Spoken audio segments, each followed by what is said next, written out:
Pode ficar à vontade. Bom dia. Eu vou primeiro agradecer a Denise pelo convite, né? No meu caso, não é tão complexo assim, mas é um pouco mais complicado, dá mais trabalho, né? Na verdade, né? Bom, o nosso Hemocentro é chamado Centro Estadual de Hemoterapia e Hematologia do Marcos Daniel Santos, porque foi homenagem a um médico, que é hematologista, hemoterapeuta, pioneiro aqui no nosso estado, por isso foi dado o nome dele em homenagem a ele, né? Bom, próximo slide. Bom, o Hemóis foi inaugurado, então, em outubro de 99. Ele, na verdade, começou primeiro com a sorologia em julho, né, de 99 e abriu para a população só em 99. Ele está localizado, então, em outubro de 99, desculpa. Ele está localizado, então, na nossa capital, que é em Vitória, e na área física do Hospital Universitário Cassiano Antônio de Moraes, que é o hospital que pertence à Universidade Federal do Espírito Santo. Ele é totalmente gerenciado pela Secretaria Estadual, estava para se tornar uma fundação, mas ainda, por enquanto, ainda está engavetado, né? Ainda não saindo da gaveta. E ele tem 2 prédios. Um prédio mais antigo, onde toda a parte do ciclo do sangue, né, onde estão também os laboratórios, né? E tem um prédio mais novo, onde funciona o ambulatório de hematologia e a parte burocrática aí do Hemocentro, né? A direção, etc, né? Bom, o próximo. Ele também tem, na verdade, só 3 hemocentros regionais, que é o Hemocentro Regional de Colatina, que fica no noroeste do estado, Hemocentro Regional de Linhares de São Mateus, que também fica no norte, mas na parte mais litoral do estado. Temos um posto de coleta também na Serra, que fica na Grande Vitória, mais ao norte de Vitória, onde está até localizado o Hospital Estadual Dório Silva. E temos em torno de mais ou menos 50 unidades que já estão conveniadas ao Hemóis, né? Próximo. Quanto à parte de laboratório, na verdade, nós temos laboratório de imunemato, nós temos laboratório de sorologia, de hematologia, um controle de qualidade, né, componentes, laboratório de processamento e um laboratório também de hemostasia. E estamos esperando ampliar o Hemocentro e ter mais outros laboratórios, como, por exemplo, o laboratório de NAT, de biologia molecular, né? Mas ainda está em estudos ainda para poder ampliar esse laboratório, ampliar o nosso Hemocentro. Próximo, Denise. Uhum. E aqui é a nossa produção do Laboratório de Imunematologia, que é uma avaliação que nós fizemos de 3 meses, né? E doadores, a nossa média mais ou menos de 2.500 a 3.000 doadores por mês, receptores em torno de 200 a 300, fenotipagem de doadores. É claro que essa fenotipagem nossa tem de sistema RH, que é também estendida. No total, seria em torno de 800 a 900 fenotipagem por mês. E receptores, que é geralmente sempre fenotipagem estendida, né? Aí em torno de 30 a 50 fenotipagens por mês. E nossa produção em questão de identificação de anticorpos regulares, com PI positivo, doadores fica em torno de 10 a 20 e receptores em torno de 30 a 40, assim, por mês, mais ou menos. Isso é mais ou menos, tá bom, gente? Bom, vamos partir, então, agora para o nosso caso clínico, né? É uma história, como falei, não tão complexa, né, como já foi apresentado em outros casos aí, clínicos, né, mas é uma questão que dá mais trabalho de você, algumas vezes, chegar a alguma conclusão. Bom, é um paciente, né, de 24 anos, sexo feminino, de cor parda, né, na história pós-diagnóstica era anemia hemolítica adquirida, que estava na nossa requisição. Na verdade, já estava com hemorragia ativa, né? E tinha, talvez, ia se meter uma cirurgia proctológica, né? Antecedente transfusional. Tem, sim, história, mas nos últimos meses, não confirmando qual o período certo, né? Antecedente gestacional, pelo que foi aviado para a gente, não tinha nenhuma história de gestação. Medicamentos que ela estava usando eram só sintomáticos, né? Das laboratoriais, nós tínhamos hemoglobina, que estava em 6 e 5, e os nossos testes imunematológicos que foram feitos lá, na verdade, na unidade, que aí foi PI, prova cruzada, positivas, né? Quer dizer, um PI positivo e a prova cruzada incompatível. E a procedência é exatamente esse hospital onde nós temos nosso posto de coleta, que é o Hospital Estadual Dário Silva, né? E foi solicitado o quê? 2 concentrados de hemácias filtradas e fenotipadas, porque deu um pH positivo, prova cruzada incompatível, então eles já encaminharam para a gente fazer a investigação. Próximo slide. Aí vem os nossos exames imunematológicos. Na classificação foi sem problema, deu ORH D positivo, e aí a gente parte para o PAI, né? Foi feito, então, a gente sempre faz de rotina, que é protocolo nosso, fazer nos 3 tempos, de Lise Cumes, enzimático e 4 graus. Na verdade, é um protocolo que a gente já usa já há muito tempo, né? Tanto para paciente como para doador. Quando dá um PI positivo, desculpa, o doador, né? Então, foi usado hemácias aí, na verdade, da Grifos, né, onde foi usado as hemácias 1, 2, Diego, e o alto, que a gente sempre faz junto, né, com os testes. E, infelizmente, o que é que nós encontramos? O que todo mundo gosta em véspera de feriado, né? Ou na sexta-feira à tarde, né? Ou no final de semana, quem trabalha tem plantão, que dá tudo positivo, né? No Lise Cumes, então, deu 3 cruzes, né? Massa 1, 2, Diego, alto, e no enzimático, então, intensifica essa reatividade, né? Aí vai para 4 cruzes, né? Todos, né? Com exceção do Diego, que a gente não faz a avaliação enzimática, né? Próximo slide. Então, a gente parte primeiro o quê? Fazer o painel, né? Que nós fizemos, aí deu também tudo positivo. Claro que ter o alto positivo, a gente vai fazer um TAD. E a gente usa aqui no nosso serviço o DC Screen One, né, da Biorad. Que aí foi detectado só o quê? A IgG, né, 3 cruz.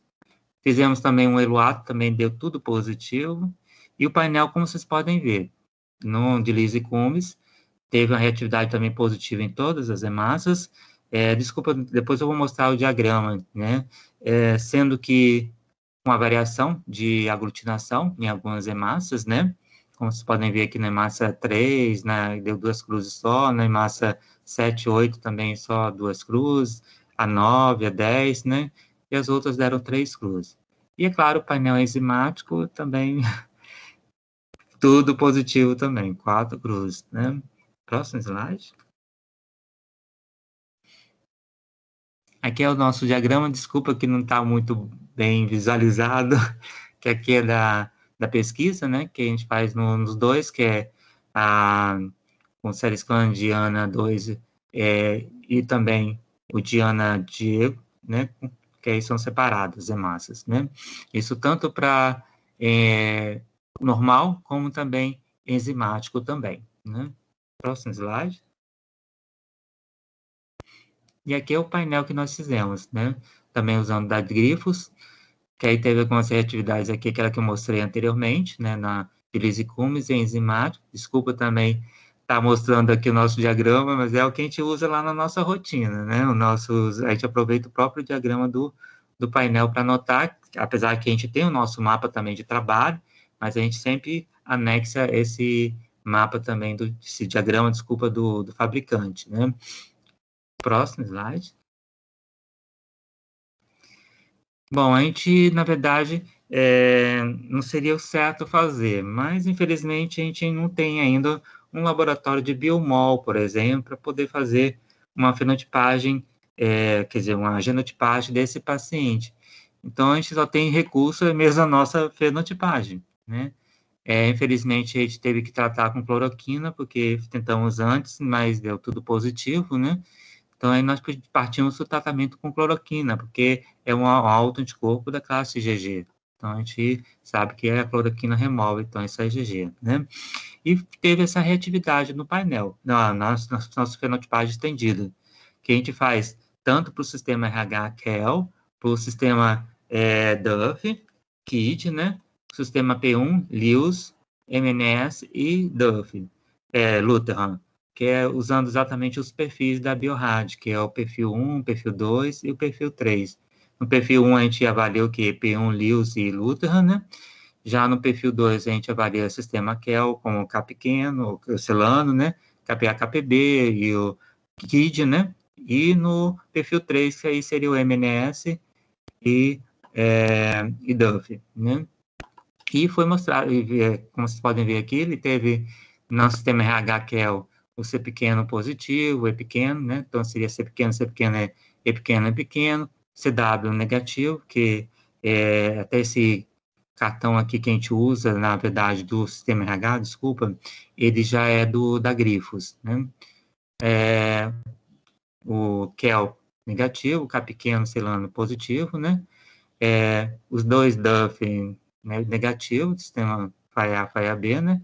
KID, só o JKB, e a Liusar negativo, P1 também negativo, né? M, e ainda bem que os dois aqui são positivos, né? O S grande e o S pequeno. Próximo. Vai.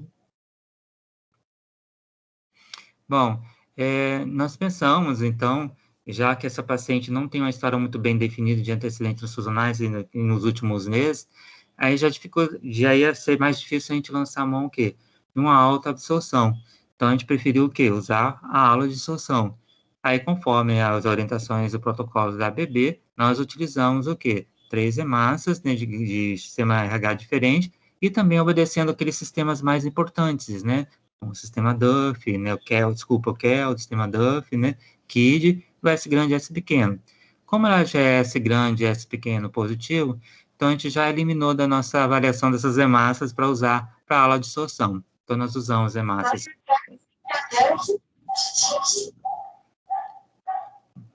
Alô? Quem está falando? Posso continuar? Vou só tentar ver quem que está com o microfone aberto.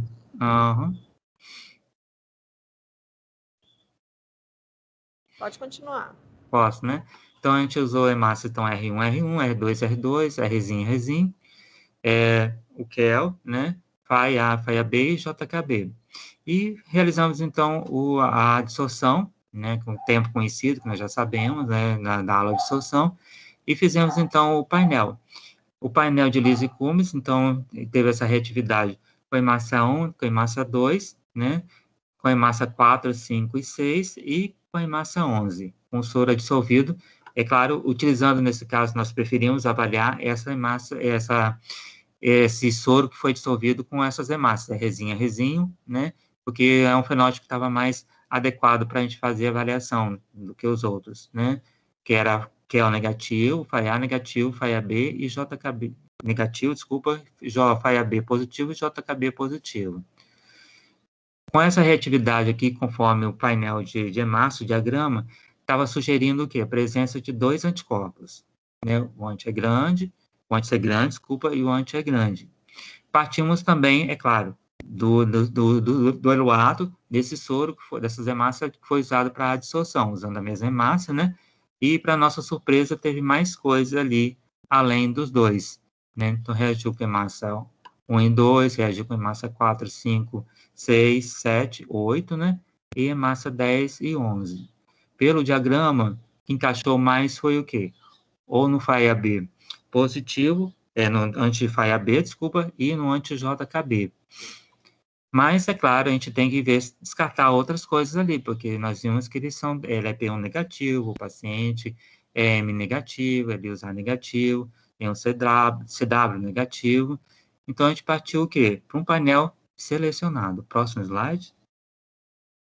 E o nosso painel selecionado, é claro, sendo feito com o eluato, que ficou mais em dúvida aí, que surgiu mais coisa aí que reagiu, né? Então, nós selecionamos esse painel. Na primeira hemácia era P1 e M positivo, né? Na oitava hemácia, aí foi positivo com o JKB e o M. Já na hemácia 9 era positivo para o FAIA, LIUS, P1 e M.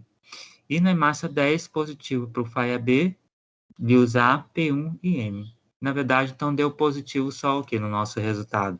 Com a hemácia 8 e com a hemácia 10. Falando, então, a favor de quê? De anti-JKB, né? E que aqui não reagiu com a M, né? Então, a gente já descartou o M. E a hemácia 10 que reagiu, então, com a hemácia FAIA-B, LIUS-A, P1 e M, que também a gente descartou aqui com a hemácia 3, o P1 e M, né? E na hemácia 9, o LIUS-A, né, ou P1 também. Então, sugerindo que seria o quê? A presença de Firebase. Então, a nossa conclusão, próximo slide, seria então a presença dos 4 anticorpos, né? Sendo que o CW, infelizmente, não deu pelo painel selecionado, nós tentamos com outros painéis selecionados, mas não foi possível descartar, que ele sempre acaba tendo a reação com outros aí que foram sugestivos de serem os prováveis anticorpos presentes nesse paciente. Então, nós liberamos duas bolsas para esse paciente, exatamente com antígeno negativo para esse, obedecendo a alguns antígenos também mais importantes, também que eram negativos, para assim, evitar, aí, principalmente o CW, que nós vimos, o FAIA, etc., né, para evitar alguma sensibilização maior ainda desse paciente, que além do alto tem a presença, então, desses vários anticorpos, né? Então, foi um processo que deu, vamos falar aí, muito trabalho, não é uma coisa tão complexa assim, né? Mas que dá muito trabalho para a gente conseguir chegar a essa reatividade, a esse resultado. Foram, então, encaminhadas 2 bolsas lá para o paciente. Infelizmente, do contato que nós tivemos com a farmacêutica bioquímica lá do setor, que a paciente recebeu só uma dessas bolsas e depois teve alta, né, que teve melhora clínica e teve alta, que agora estão acompanhando para ver como é que vai dar essa história, né, no final, essa novela no final dessa paciente, né? Por enquanto, ainda a gente não tem nenhuma, nenhum feedback ainda de algum problema que possa ter acontecido com o paciente, né? Bom, próximo slide. Só para a gente, então, dar uma recordada dos 3 sistemas, aí provar que tem anticorpos presentes nessa paciente. Então, começando com o sistema RH, ele recebeu a numeração, então, da SBT de 004. Primeira descrição, é claro, foi em 1939, por Levine e Stetson, uma doença hemolítica perinatal, né? Os genes, nós só temos 2 conhecidos, que é o gene HD e HCE. Localização no cromossomo, então, seria no braço, no cromossomo A1 do seu braço curto. É uma proteína com várias passagens ao longo da membrana, né, em torno de 12. Atualmente ainda temos só 55 antígenos descritos, falo só porque pode parecer mais aí, né, pelo menos da SBT, na última consulta, ainda estava com só 55 antígenos. Anticorpos, o sistema RH, a maior parte deles é da classe GG, podendo ter alguns casos de GM e GA, mas bastante raro, né? Ligação com complemento também é bem raro, e pode ter também aí associação com autoanticorpos, né? Ou, algumas vezes, mimetizando alguns autoanticorpos aí desses sistema RH, né? Relevância clínica, que reação transfusional, né? Que é raro, né? Mas pode ser importante. Severidade a moderada a grave. E doença hemolítica perinatal, né? Que também é raro, hoje em dia, né? Fala que é raro, né? Porque devido a imunoglobulina RH que a gente utiliza, né? Mas é também, algumas vezes, grave também para a gente, né? Próximo slide. Já o sistema Duff recebeu, então, a numeração da SBT de 008. O primeiro caso foi descrito em 1950, que, na verdade, foi no paciente hemofílico politransfundido, né? Que era o senhor Duff, né?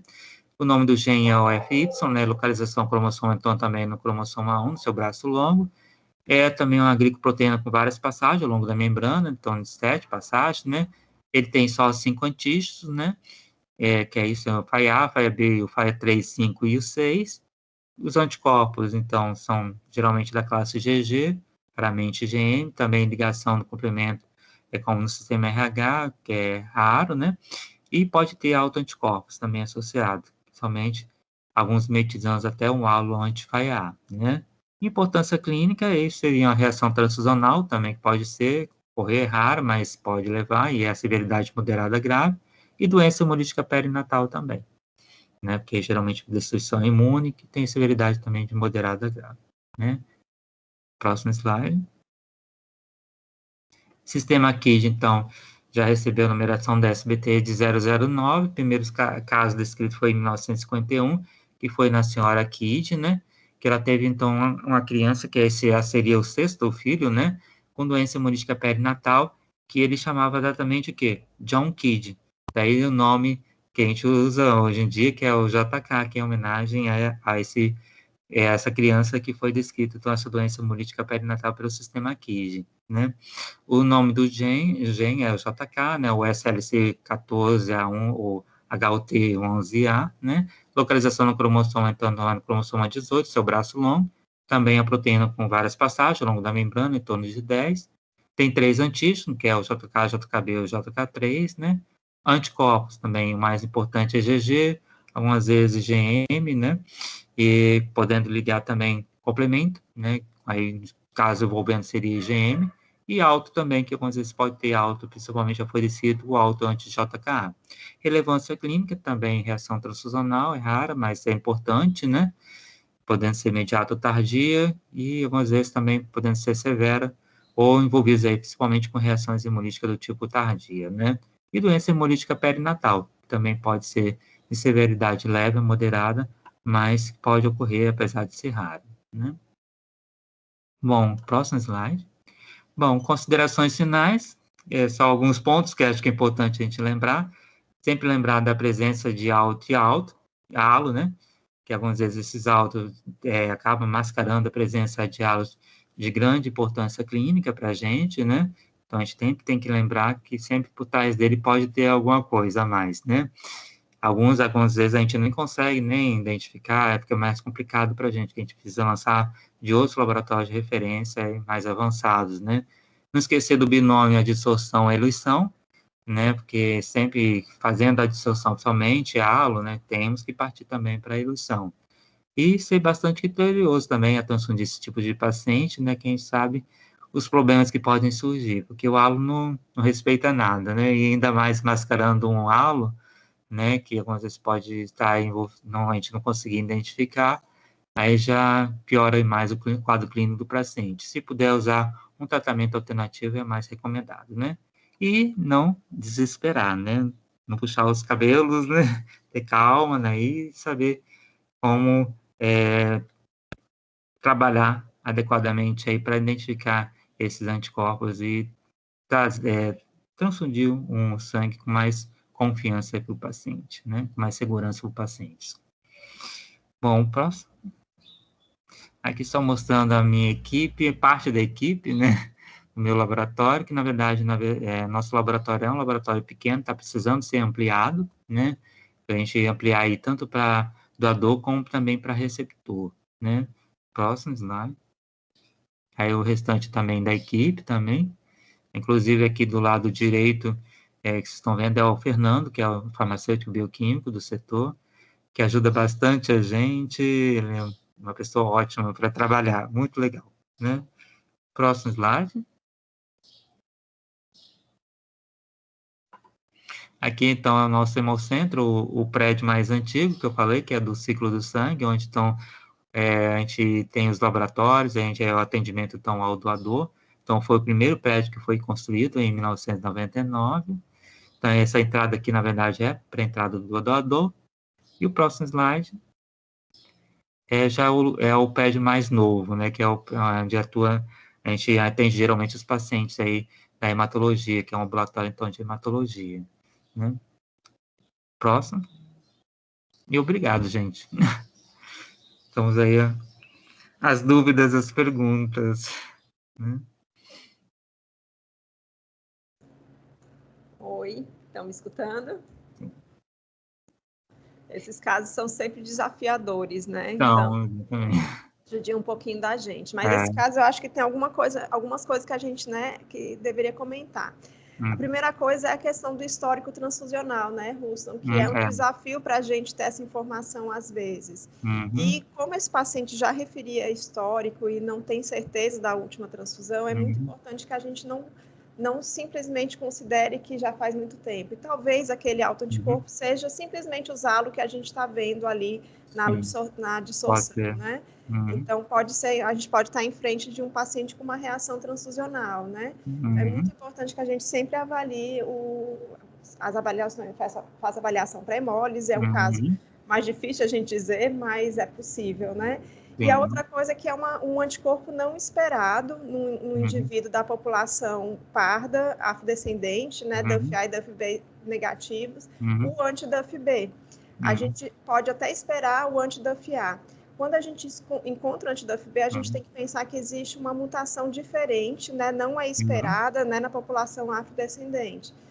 Seria uma mutação mais relacionada à população caucasiana, que realmente não é aquela mutação do sítio gata, na região promotora, em que você não expressa o DUFB na membrana eritrocitária. Nesses indivíduos em que você não expressa o DUFB na membrana eritrocitária, é esperado que você não desenvolva o anti-DUFB, né?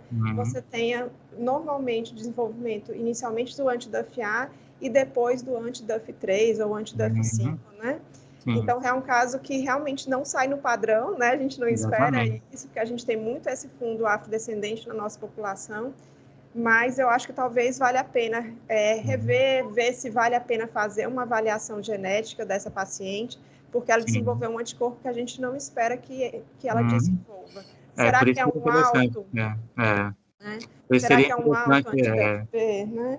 Seria interessante a Biomol aí, né, atuar, né, o laboratório de Biomol, né, para uma investigação melhor, né, mais aprofundada nesse caso, né. A gente nunca consegue dizer que imunematologia é tudo 100%, né? Eu nunca li a respeito... A caixinha de surpresa, né?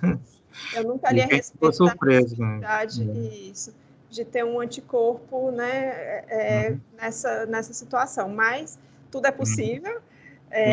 Eu olharia de novo para o DUFA e DUFB negativo, talvez, Russo, para poder ver se não é ele que está fazendo essa carinha aí que parecia um anti-DUFB. Será que não é um anti-DUFA, um anti-DUF3, um anti-DUF5, né? Também, pode ser também. Porque realmente não é esperado o anti-DUFB nessa situação.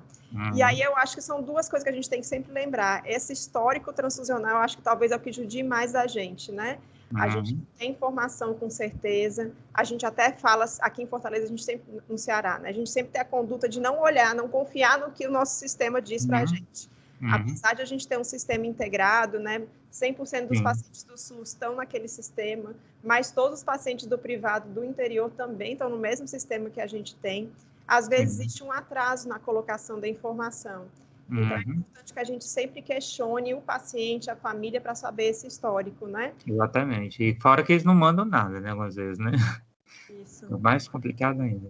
Né? A gente que atende unidade externa, né, Ruston? A gente ainda tem a dependência de outras pessoas de fazerem a pergunta que a gente quer que façam, né? Que essa pergunta que é tão importante para decidir, inclusive, os testes que a gente vai fazer. Como você mesmo disse na apresentação, não dava para ter certeza se podia fazer alta dissorção, né? Eu não sei quando foi a última transfusão. Exatamente. E eu fiz essa fenotipagem estendida aí, mas é uma fenotipagem que não sei, não é? Mas talvez esteja, se não tinha dupla população, né? Deu para definir. Isso, com a fenotipagem em cartela fica um pouco mais simples, já a gente tem um pouco mais de certeza nessa fenotipagem. Talvez o que a gente esteja vendo é uma destruição quase completa das hemácias transfundidas, né? Mas mesmo assim ainda pode ter um TAD positivo. E realmente é um desafio para a gente ter essa informação e definir como tratar esses pacientes, né? Sim, exatamente. Eu perdi a parte, é falciforme, não era? Não, eles não definiram o que é ser falciforme. Exatamente. Outra coisa também, a questão do HD também, né? O HD sempre também, algumas vezes é só anemia, que não se sabe nada, anemia esclarecer, então ainda eles não definiram ainda. Né? Por isso que eu falei que teria que ser mais acompanhada essa paciente depois no pós-internação, né? Isso. Seria um caso interessante para avaliar, né? Exatamente. E aí lembrar que esses pacientes podem ter uma complicação gravíssima, né, que é a síndrome de hiperemólise. A gente vai ter um caso, nas próximas semanas, bem intrigante de síndrome de hiperemólise, mas é um medo que todo mundo, todos nós devemos ter, né? Exatamente. Então, a gente tem que conhecer a doença e a gente tem que temer a síndrome de hiperemólise, né? Então, tá bom.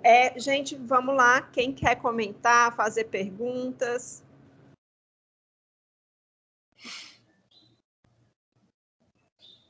Ou plateia silenciosa. Muito bom.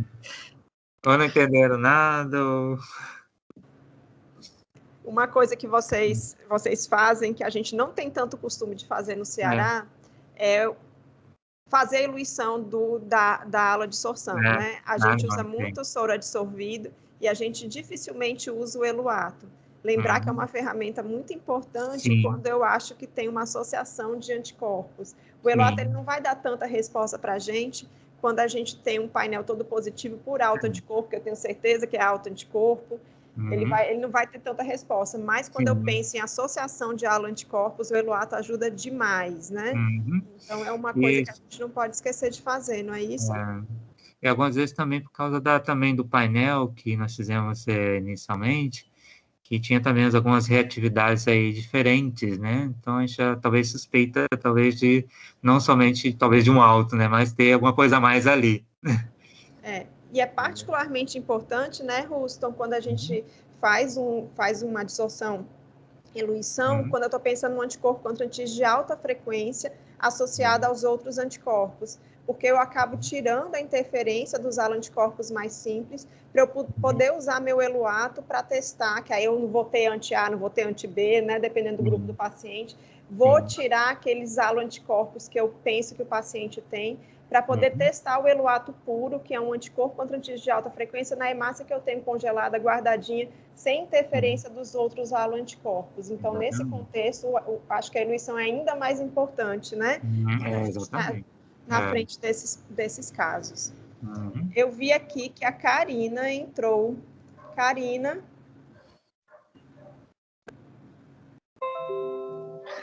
Oi, Denise. Oi, doutor Ruston. Oi, Karina. Esses casos são sempre um problema da vida, né? E como eu falei, geralmente algumas vezes parece o quê? Na véspera feriado, que a gente já sabe, né? Que é mais frequente, ou na sexta-feira à tarde, né? Ou quem tem plantão aí, que atendimento de plantão, principalmente é final de semana, né?